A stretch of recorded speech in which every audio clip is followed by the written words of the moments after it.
Greetings mortals, it's I, Space the Gamer, and welcome to my review of JoJolion Chapter 64, The Plant Upriser Part 1.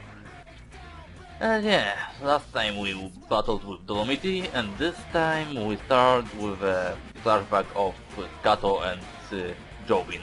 It just shows us the scene of Kato and her children having a picnic in front of the shrine where they sacrifice the other members of the Higigatashka family to stop the rock disease. And then JOUBIN goes on a field trip with his school. And this is happening while JOUBIN is 11, I believe. I think he's 11. And we find out something very interesting. Apparently JOUBIN is very forgetful. No, he forgets everything the next day. I think that maybe because of the rock disease that has just developed. He should be old enough to show the symptoms, so yeah, I'm pretty sure that the forgetfulness is the result of the rock disease. I mean, Holly forgets a lot of stuff, and she has the same disease. And unfortunately, after Kato leaves him on this, and JOUBIN goes on this trip, we find out that he's bullied quite a lot by older kids. Bullies. It should be illegal to do that.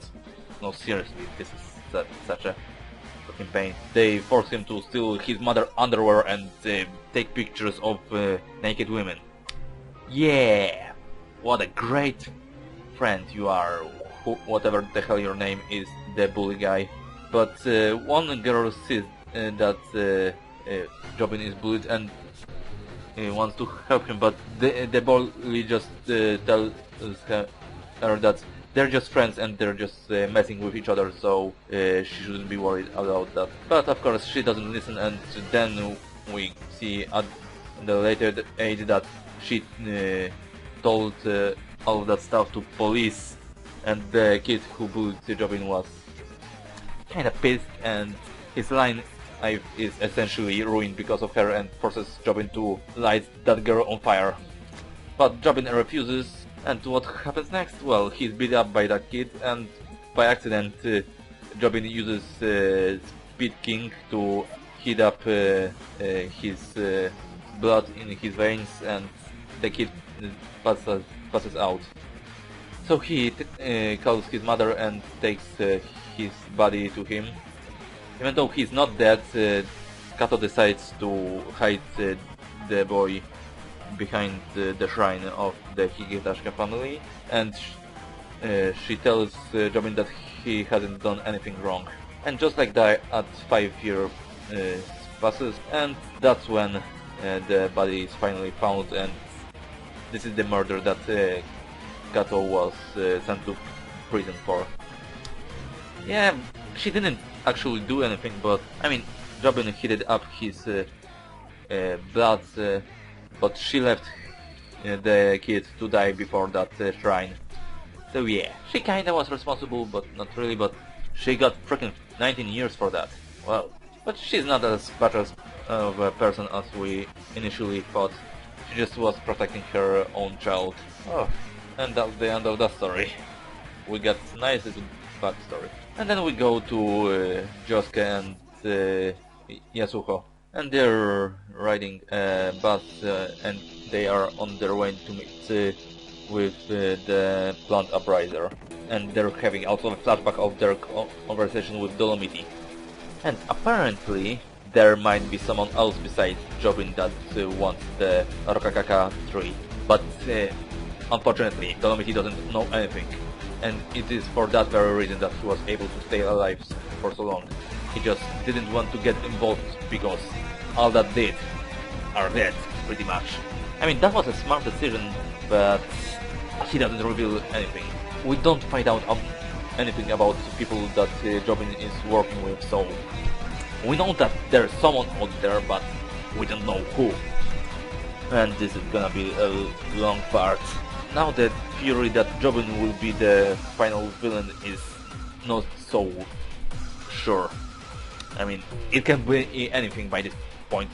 It can be like the king of rock humans.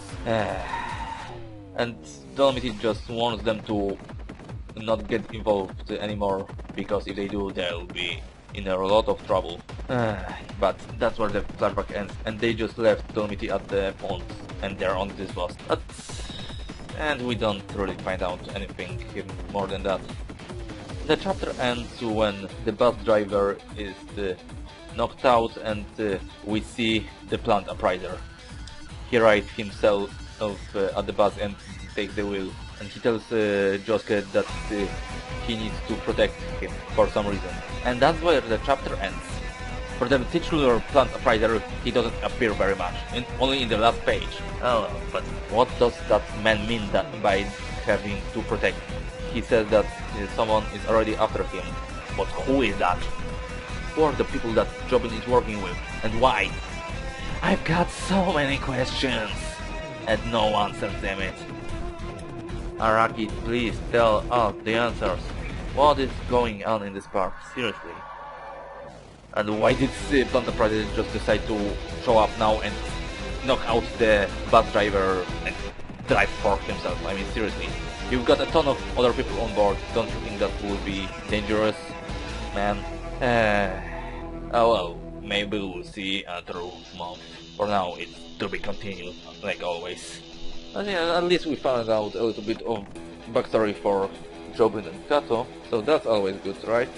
But still not much progress. Oh well, gotta get used to this. It's not a weekly Shonen Jump manga anymore. It's month manga. But that was pretty much it. That was pretty much everything I had to say about this chapter. If you like my review/reaction of this chapter, then please like, rate, comment, subscribe, and follow me on social media. This has been all. Space the Gamer signing out. Peace, folks.